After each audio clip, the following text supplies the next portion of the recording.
La co-rédaction du plan de collaboration avec le directeur de recherche s'est fait vraiment au début de mon doctorat.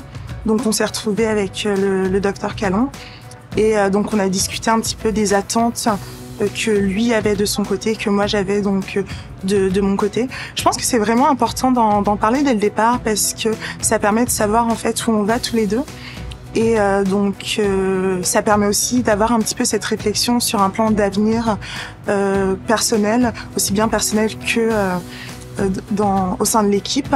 Oui, mais je pense qu'en fait, la relation avec le directeur de recherche, c'est important d'avoir une relation de confiance, donc d'avoir quelqu'un qui, on sait, qui va être là pour nous aider, pour nous appuyer, puis qui va en fait comprendre les différentes problématiques qu'on peut vivre au cours de notre cheminement à la maîtrise, puis qui va être disponible en fait pour nous aider à faire avancer notre projet de recherche.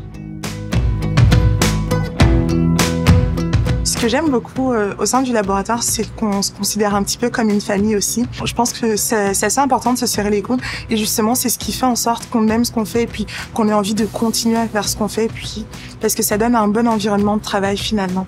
J'ai été vraiment choyée dans l'équipe qui m'entourait, donc ces gens-là, c'était vraiment des humains qui étaient là pour s'aider, s'entraider. Donc je pense que c'est vraiment comme la clé pour bien réussir puis bien avoir une expérience positive, en fait, dans tes études graduées. Les discussions qui peuvent se faire autour d'un café, donc on aimait quand même sortir en groupe, prendre un café, ça permettait de laisser de côté un petit peu le laboratoire, créer des liens quand même plus forts au niveau personnel, mais ça envisageait aussi beaucoup de discussions au niveau de la rédaction ou des trucs, en fait, qui pouvaient venir nous appuyer pour continuer.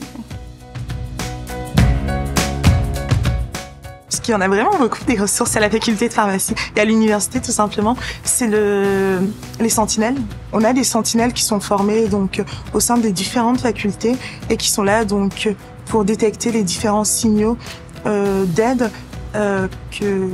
chez les personnes qui ne se sentiraient pas bien.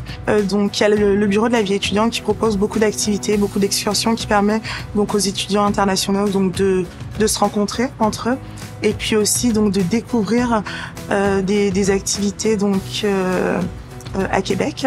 Donc au sein de la faculté, on a différentes ressources. Donc il y a le programme phare qui est un programme des étudiants pour les étudiants quand les étudiants ne se sentent pas bien.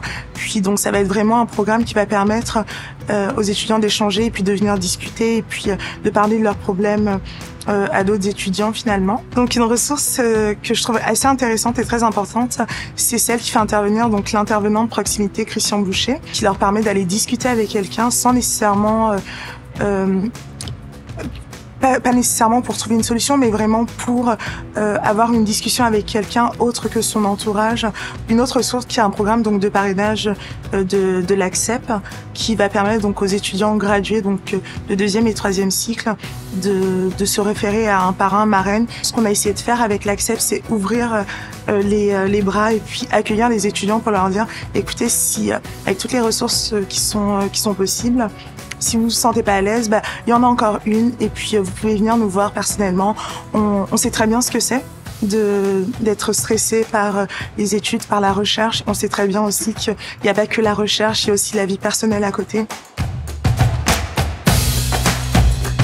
Pour garder un équilibre, j'essayais surtout de sortir au cinéma. J'aime beaucoup les films, donc je m'organisais des sorties au cinéma avec des amis ou même toute seule. Juste d'aller voir un film permettre de décrocher un petit peu, puis après ça de revenir vers la réalité.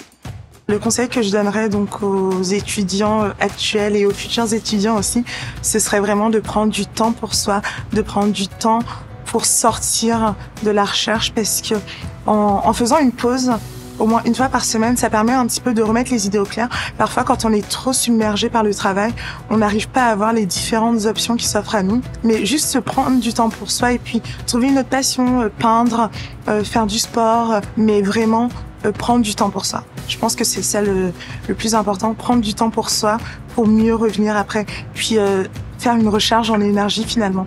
De prendre les choses quand même avec, parfois, avec un peu plus de légèreté. C'est pas parce qu'il y a une expérience qui fonctionne pas que tout s'écroule. Donc, il faut quand même faut faire preuve d'originalité. Des fois, ça fonctionne, des fois, ça fonctionne pas, mais en bout de ligne, on trouve toujours une solution.